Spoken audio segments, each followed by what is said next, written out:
నమస్తే, నేను మీ JK. Welcome to Hasa TV. ఆంధ్రప్రదేశ్లో ప్రముఖ పట్టణాల్లో ఒకటైనటువంటి గుంటూరు వాసులకు గుడ్ న్యూస్ అయితే చెప్పింది. గుంటూరులో ఇన్నర్ రింగ్ రోడ్డు 3వ దశ నిర్మాణ పనులు మొదలయ్యాయి. గత వైసీపీ ప్రభుత్వం పట్టించుకోకపోవడంతో ఆగిపోయినటువంటి ఈ ప్రాజెక్టుకు కొత్త ప్రభుత్వం ఊపిరిపోసింది. భూసేకరణ సమస్యలు పరిష్కరించి నిధులు విడుదల చేయడంతో పనులు వేగంగా జరుగుతున్నాయి. దీనికి సంబంధించినటువంటి వివరాలను ఈ వీడియో ద్వారా వివరిస్తాను. వీడియో చివరి దాకా చూసి ఒక్క లైక్ ఇచ్చి మీ అభిప్రాయాన్ని కామెంట్ రూపంలో తెలియజేసి మా ఛానల్ని సబ్స్క్రైబ్ చేయండి ఫ్రెండ్స్. ఏపీలోని గుంటూరు వాసులకు శుభవార్త ఇది.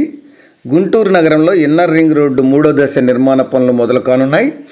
వైసీపీ ప్రభుత్వం పట్టించుకోకపోవడంతో ఆగిపోయినటువంటి ఈ ఇన్నర్ రింగ్ రోడ్డు పనులకు ఇప్పుడు కూటమి ప్రభుత్వం మళ్ళీ ఊపిరిపోసింది. భూసేకరణ పూర్తి చేసింది, నష్టపరిహారం చెల్లించింది, నిర్మాణాలను తొలగించే పనుల్లో బిజీగా ఉంది. దాదాపు అధికారులు కూడా వేగవంతం చేశారు. సుమారు 48 కోట్ల రూపాయల ఖర్చుతో గుంటూరు ఇన్నర్ రింగ్ రోడ్డును నిర్మించనున్నారు. దీనికి సిఆర్డీఏ ఎగ్జిక్యూటివ్ కమిటీ ఆమోదం కూడా తెలిపింది. దీంతో త్వరలో టెండర్లు కూడా పిలవనున్నారు. పల్నాడు నుంచి విజయవాడ వెళ్ళే వాహనాలు గుంటూరులోకి రాకుండానే వెళ్లేందుకు ఈ రోడ్డు ఉపయోగపడుతుంది. అయితే వైసీపీ ప్రభుత్వం హయాంలో ఈ ప్రాజెక్టు నిర్మాణం నెమ్మదిగా సాగింది. టీడీపీ కూటమి ప్రభుత్వం అధికారంలోకి రాగానే కేంద్ర సహాయ మంత్రి పెమ్మసాని చంద్రశేఖర్ ఈ ప్రాజెక్టు మీద ప్రత్యేక చొరవ చూపారు.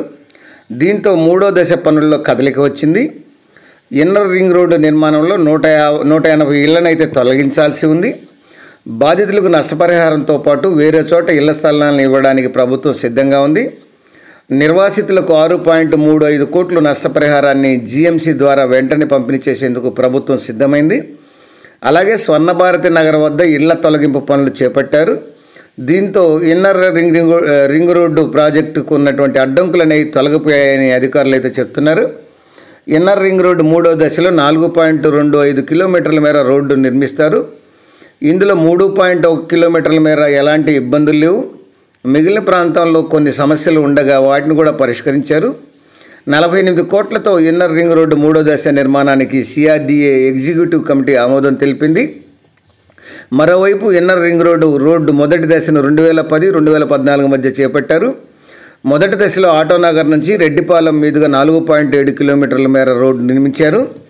ఇక 2014లో 2వ దశ పనులు చేపట్టారు.